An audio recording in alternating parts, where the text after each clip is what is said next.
Welcome back to another episode of The Wrong Idea. In case you are unfamiliar, being wrong is about embracing subjective experience over objective truth. We're not interested in being correct, we just want to explore our own insights and opinions. I'm Lucas, coming at you with my brother Jack, who's got something to tell us this week, which is going to be what? Well, my mind does a lot of random thinking, as an average teenage mind would, and I was pondering a non very teenage topic. I was thinking about purpose, and I think that people take a wrong turn when they're trying to find that early on in their lives or at any point in their lives if they need to try and find a new sense of purpose. I think that they miss that what they should really try to find is a passion.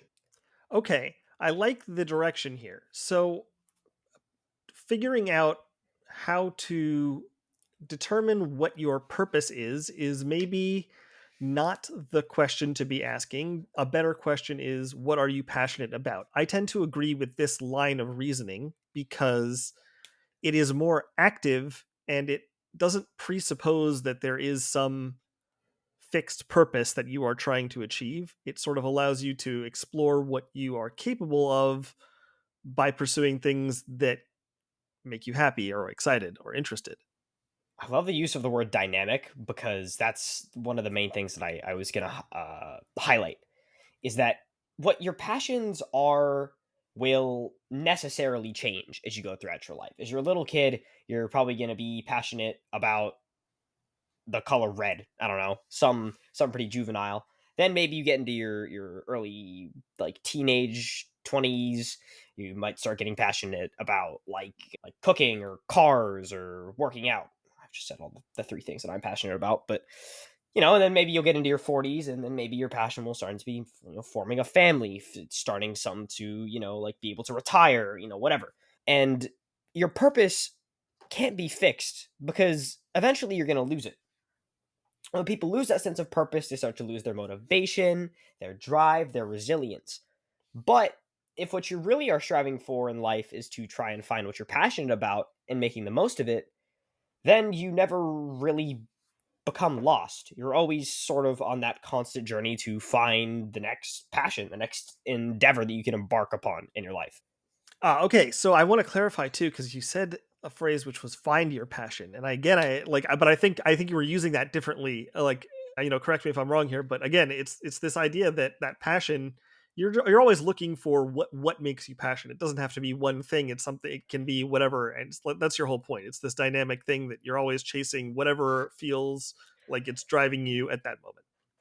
Yeah. Passion. There's never gonna be one passion. Not like there's just one purpose, right? But whatever you're feeling passionate about at that time, I would call your passion, right?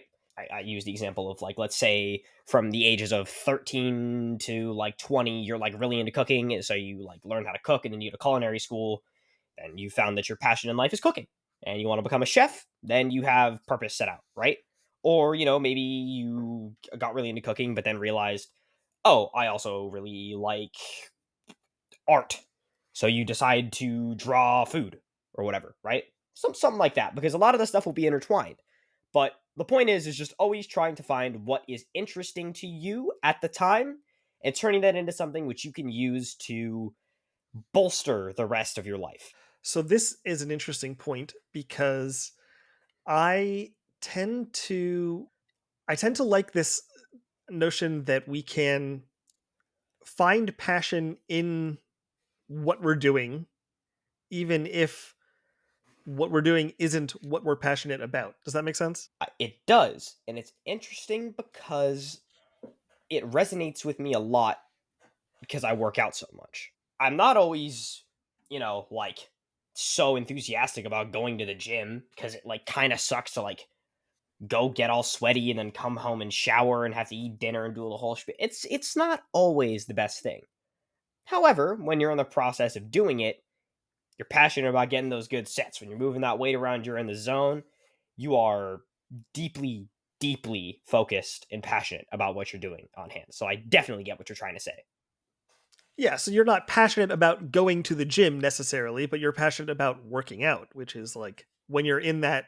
in that moment doing that thing focused the way you're talking about. It's not the act of getting up, driving to the gym, changing your clothes, what all the stuff, all those things, like that's part of the routine that you do so you can focus on the part that you're passionate about. But I would still say where I wanted to go with this, and that is the gist of it. But what about situations where people feel as though they are so constrained that they don't have the freedom to pursue their passion? So this is, I feel like, something that would come up, because obviously it's easy to talk about this from a position of privilege where you have the opportunity to pursue your passions. But if you feel that you are constrained in a way where you can't, I'm still trying to say that I find this applicable because I think that regardless of what you are constrained to do, it's important to look for passion in things regardless of your circumstances. I agree. I think there's a lot of complexity in this, and I think there's a lot of angles to come at it from. There's the angle of, well, if you pursue your passions and you're so good at them, then there becomes the notion of how good are you at what you're passionate about. You will find success in it anyways. You could drop whatever you're doing, and because you're so good, somebody will inevitably want to give you credit and kudos for whatever you're doing. They're going to pay you, they're going to do whatever you want out of it, right? And then there's the angle of, well, if you're not, or maybe it's a little too scary, you're not the type of person who can take that kind of risk, or there's extenuating circumstances, you need to take care of people, you need the money, you can't have the uncertainty, whatever, then you need to find the passion in what you are doing. So say, like I said, you need to take care of somebody, you need the money, you can't have instability, whatever, just an example. Then your passion needs to come in supporting and helping the people that you love. It should not come in, or it will not come necessarily from being deeply in love with what you're doing. Maybe your thing is not working a 9 to 5, but you need to keep your mother alive. So that passion that you're going to find will probably be, I want my mom alive. I will do my best to work this job and get the most out of it. Totally. Yeah, I love exactly that kind of mentality. It's like, in order to achieve what I'm really passionate about, or in order to pursue what I'm really passionate about, and that might mean taking care of my family, whatever it is, I might have to do things that I don't necessarily love doing, but I have to recognize that I'm still doing them in pursuit of my passion. And therefore, it becomes a labor of love. Yeah, I'm going to take a quick diversion to a word which I think is thrown around a lot and I like. And I think that one person has a good quote. I think the word that's coming to my mind now is discipline. And Mike Tyson said, discipline is doing what you hate to do, but doing it like you love it. And I think that perfectly sort of highlights this example which we're going at here. You have to have the discipline to stick with what you're doing and doing it like you love it, having passion about what you're doing to really show that you have this mentality that will not give up because you are ultimately working towards a bigger goal. So this makes a lot of sense to me in that no matter what you do, if you ever start doing something so seriously that it becomes your primary job or your primary some focus in some aspect of life, doing something that seriously, that intently for that long, like you don't always have you're not always going to love doing that. It's not always going to be that fun thing that you love doing. In fact, it may be that there's a good chunk of it that is fairly tedious. But yes, I completely agree. It's this notion of discipline. It's like I'm passionate about something, and that doesn't mean that I'm always going to be doing things that I love. What it means is that there is something that matters enough to me to do the things that I don't always love doing in pursuit of what I do care about. I could not agree more because I think that I can give a perfect example of this from my own personal life. I was lucky enough to have dad and my mom support me in trying to pursue racing for a little while. And my passion still my dream. One day would love to be a racing driver. And the grind of getting up early and driving out to a racetrack an hour and some change away from here to race from, you know, 10 in the morning until 5 that night and then get home at 7 was a lot of work. waiting around between races, the drives there, preparing the food. It was tedious. That wasn't very fun. And the only real rewarding part that there was for me was the maybe 15, 20 minutes tops I got 3 or 4 times racing, which isn't all that much if you really break it down.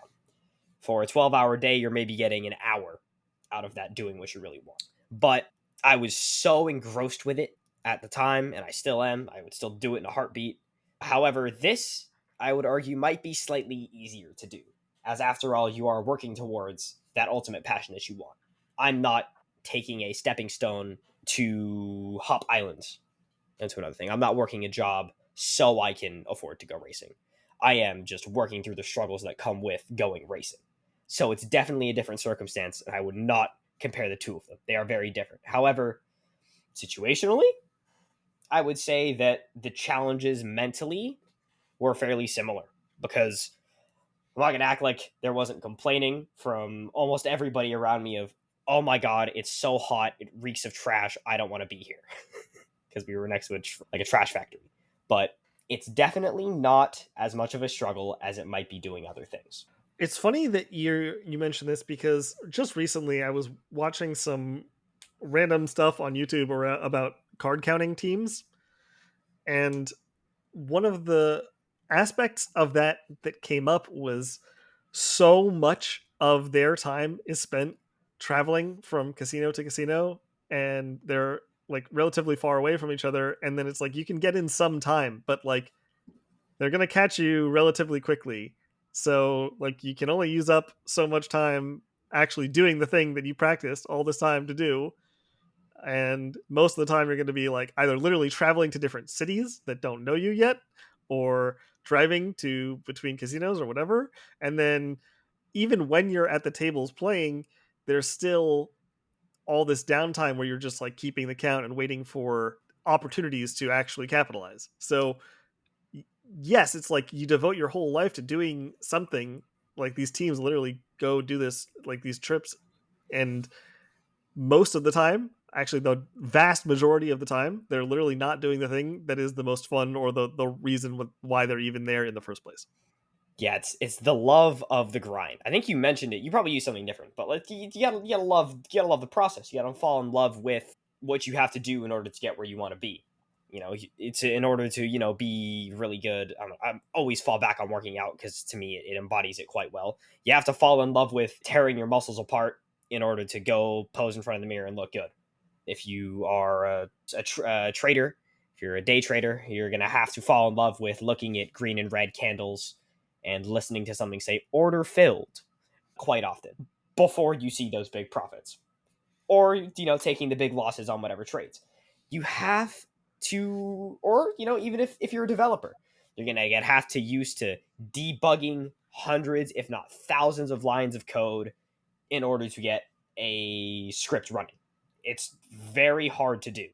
Yeah, no matter what you're doing, very rarely is it like are you spending the majority of your time doing the fun thing. And if whatever it is, you have to find enough passion in what actually matters to you to be willing to put up with probably 90% or more of life being, doing things to support that, but not necessarily that itself. So yes, I agree, it is that process. And it's actually funny, I mean, as you're talking about this, yeah, I relate in numerous ways, but the one weird way that I was thinking about is I do find that I have a passion for math, which is a weird passion to have. I think like people always seem to find it strange, but when you care about it, like what happens is like is a lot of the calculation and stuff fun, and like finding proofs for things like that. There can be interest, that can be interesting, it can be fun, but I don't know, there's something about when you actually see and understand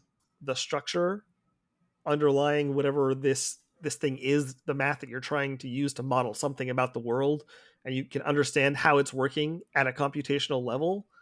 There's something about that where if you can get to that understanding, it all feels worth it. It's like you might be doing a ton of stuff that is just like tedious and boring and whatever, and it's like in the moment you're like, oh my god, this is so annoying. But once you get that understanding, it's like, aha, yep, it was worth suffering through all of that just for this like feeling that you get from it.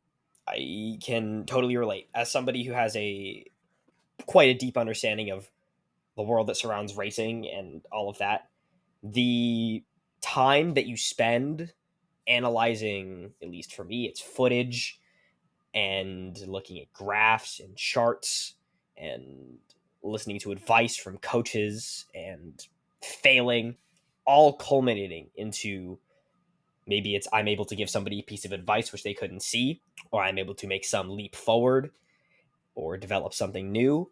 That feeling of doing all that work starts to become more and more fun because you are so passionate about that ultimate goal. It doesn't matter what you have to do to get there. Your subconscious is just, I am doing this because it is in support of what I love. And there's no fight back for it. And I think that once you can really find that, that should be what you throw your life towards because it's hard to find something that your subconscious doesn't fight against. Doing a lot of things which you don't like to do are hard. As a matter of fact, there was a whole thing where David Goggins was talking about this part of your brain that grows every time you do something you don't like. And it will stop growing if you grow to like the thing that you at one point in time didn't like doing. That just completely blew my mind. But doing things that you don't like to do are hard. And when you can find something that you can do, which other people don't like doing, and you don't mind doing it, then I think that you might have struck gold. Well, the crux of all of this is definitely that whole idea of passion that we started with. It's like there I think that people talk about things in sort of an unrealistic way when they're trying to say, what it is that, or I guess what I mean really is people like to romanticize what it's like to do XYZ. And it's like, I think we often forget that no matter what it is that you want to pursue in life, like a large chunk of it isn't always going to be that fun. So learning to pay attention to the things that keep you going, it's like you're saying you might have to do a lot of these exercises, look through, research or analysis or whatever else you're doing based on whatever your interests are. You end up doing it and not minding doing it because you know that it's in service of your passion, and there's, like you're saying, you don't put up that mental resistance.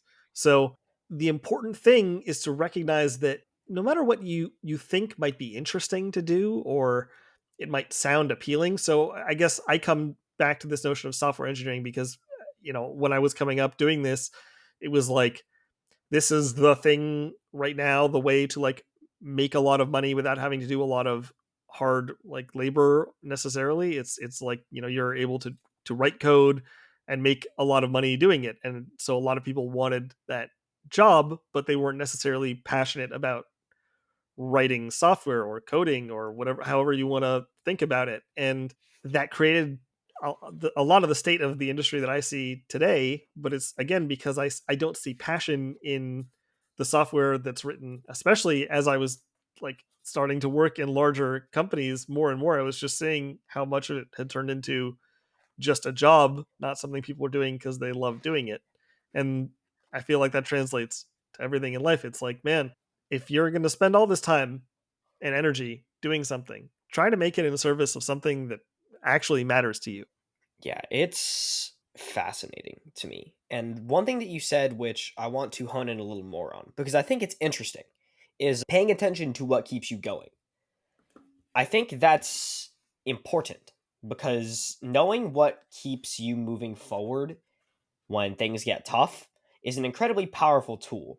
And I've talked about how powerful knowing yourself is before, and maybe that's just a whole episode in and of itself, the power of self knowledge. This I agree with. I think it's important to be able to touch base with that deep desire so that you know what it is you're fighting for in a sense. It's like, this is what actually matters to me. And if I'm struggling, when I'm struggling, because I'm going to struggle a lot, I need to be able to look back at the goal, the end, the thing that I'm trying to to work towards. And it may not be maybe goal still isn't the right word, but my point is the guiding light. You know, you want to find the thing that you can always turn to and be like, this is why I'm doing this. And no matter how hard it gets or what it takes, I'm going to keep moving towards that light. I think that's important. And another thing that I also want to touch back to was this romanticization of just the process in and of itself. I think that people talk a lot about those who fall in love with the process becoming really, really incredibly successful. And I don't know why this just occurred to me, but maybe it's those who are incredibly obsessed with the goal, because I'm connotating in my head the obsession for a goal to the obsession for the process. Because if you want that goal so badly, I think that your subconscious mind will begin to knock down barriers of doing the hard and tedious work in order to get there. So I think that maybe trying to find something which will indirectly let you fall in love with that process could be beneficial for a lot of people. I don't know. What do you think? Well, I don't think you have to fall in love with the process, but I know what you're saying. And I guess where the way I think about it is, yes, the people who I don't think it's the people who fall in love with the process that are the most successful. I think it's the people who have such a strong desire for something that nothing can prevent them from working towards that goal.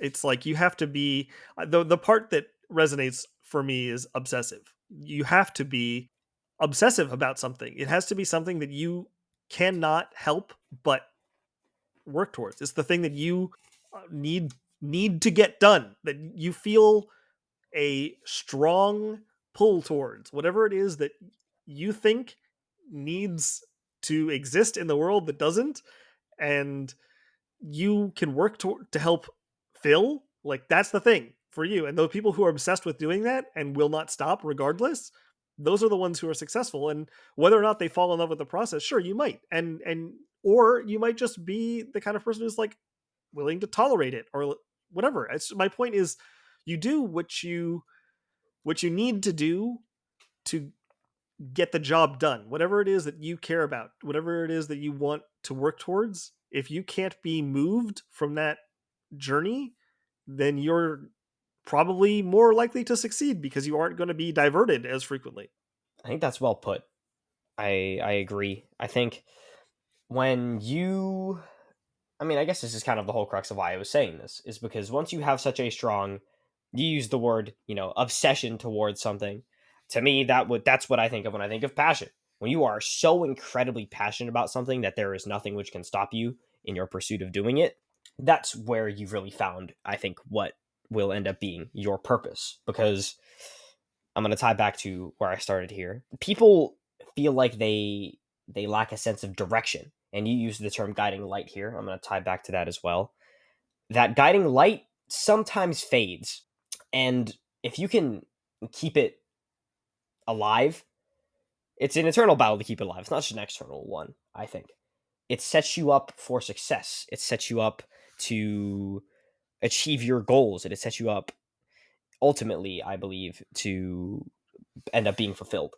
So this makes a lot of sense to me. This notion that the people who are successful refuse to let that light dim too low.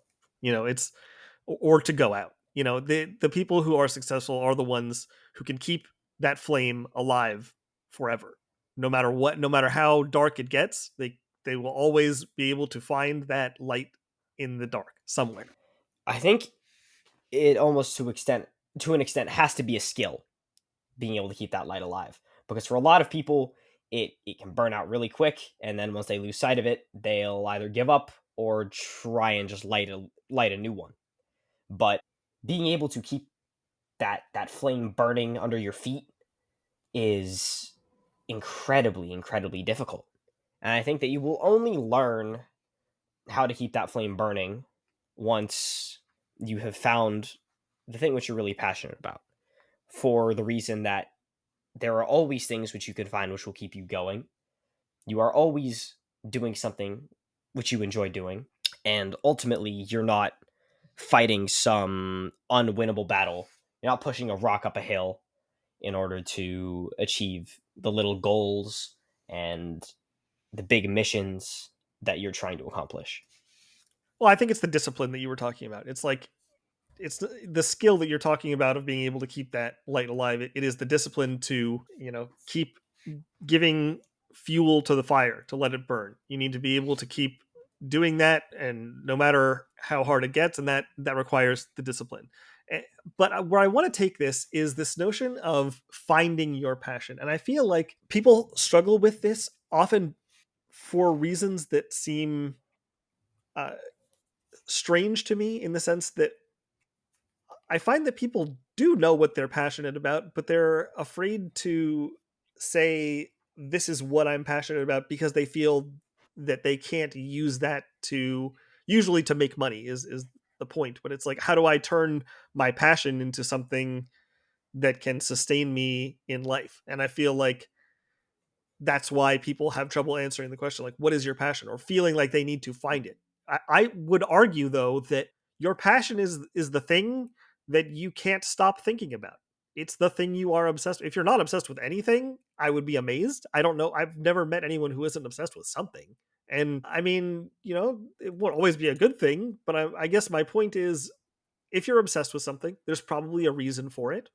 I would explore that, and it might lead you to realize that being obsessed with that thing isn't healthy for you. It might lead you to believe that, to find that being obsessed with this thing allows you to do everything you've wanted to. So there's a lot of ways it can go, but I think it's just a matter of figuring, not being so worried about how do I turn this into something profitable for me or something that can sustain me. I think it's a matter of, why is my mind fixated on this thing, and what's it going to take for me to pursue that to its logical conclusion.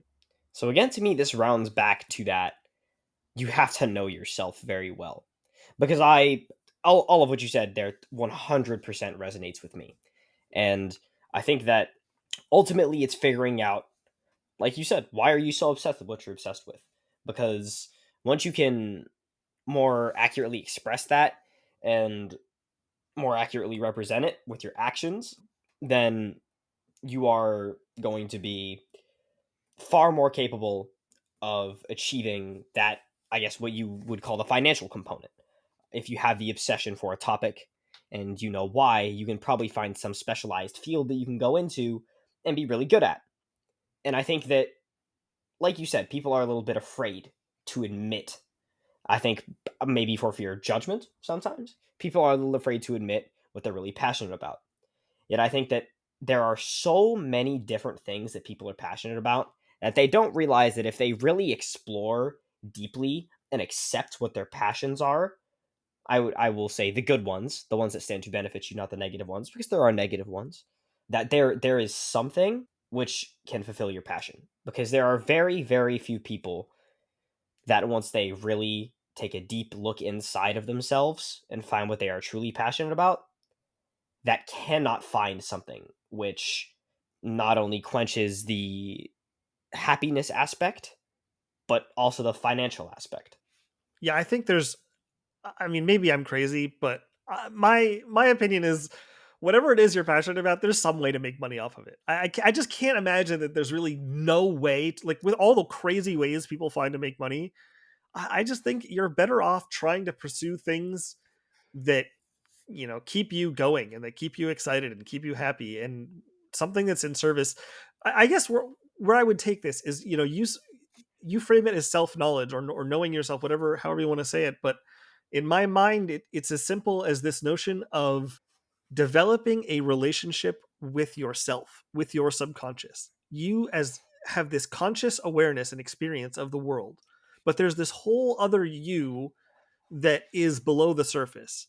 And trying to think that you have control over that aspect completely, like, it's going to, I think it's unrealistic. I think, of course, you have autonomy and the ability to control your actions, but, like, I'm talking about the fact that sometimes what you feel or experience, you can't always know what's going to come up for you in certain situations. So being able to develop this relationship and understanding yourself, this is why, for me, yeah, it's like you're talking about. It's understanding, why am I obsessed with this thing? Why do I need to understand this? Why do I need an answer here? Why do I feel like this is meaningful? That's sort of this journey of, there's this you underneath the surface that wants something, or that cares about something, or is obsessed with something. And then there's this conscious experience which may not have the words for why do I feel this way. And so it's this adventure of like exploring, what is it that makes this so interesting to me, and can it sustain me? Is this enough? Is this obsession enough to keep me going in a way where I'm willing to pursue it and find a way to make money regardless of, how ridiculous it seems, because it matters that much to me. It's so interesting that you and me have these two different ways of framing it, because I think that ultimately we end up in almost exactly the same place.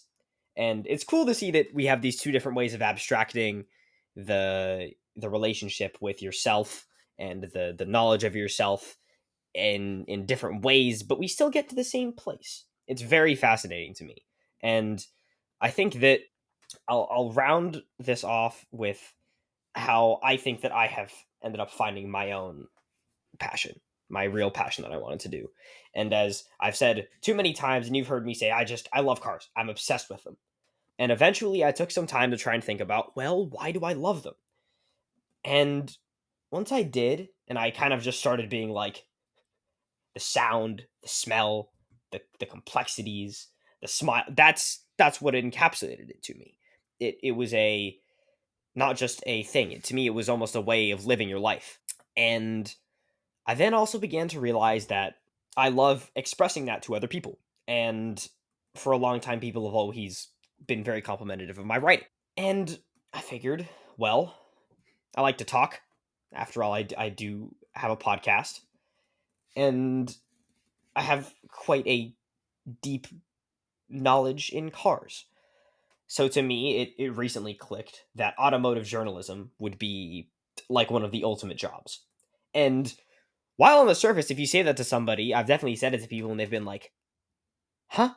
That's how you want to make it's like it's exactly how I want to do it. Because to me, if I look at a show like Top Gear, you've got three random British dudes yapping on a screen about cars that they get given by companies. To me, if I was one of those guys and I was dead broke for the rest of my life, I would be content because I'm doing what I love. There's nothing that could deter me from doing that. And I think that I am incredibly lucky to have found something that I have and that passionate about this early on in my life. And I think that really the most important key to it for me was just being comfortable with not only admitting to myself, but to everybody else, really why I was so deeply engrossed with cars in the first place. Well, I think what you're saying there that I like the most is that, oh yeah, it might sound like a strange job, or it might, people might at first hear that and be like, oh wait, that seems like a strange thing to want. But it's like, yeah, it doesn't really matter, because this is the thing that this is the way that I like to express myself. And that is exactly the point. The other phrase you used is like, no matter what happens, like nothing can deter me from this. That's the whole point. Yeah. And if you were there doing that job, and no matter how much money you had, you'd still do the job, like that's the thing you should be doing. And I think what's crazy to think about is that I feel people don't realize that that's usually how people actually end up making a lot of money, is by getting to the point where you're like, this is what I would do even if I didn't make money from it. That ends up being how you end up making the most money. It's very true. So I mean, I think that's pretty good for today. You want to close this out? Absolutely. If you guys enjoyed this episode, you can find more content just like this at The Wrong Idea on Instagram, TikTok, and X. Until next time, keep finding more wrong ideas. Got a thought that challenges the norm? We want to hear it. Post your wrong idea with the hashtag #WrongIdea. That's RONG idea. And join the conversation. Who knows? Your perspective might just be featured in a future episode. Remember, in a world of endless perspectives, all ideas are wrong ideas. Until next time, keep thinking, keep challenging, and keep embracing the unconventional.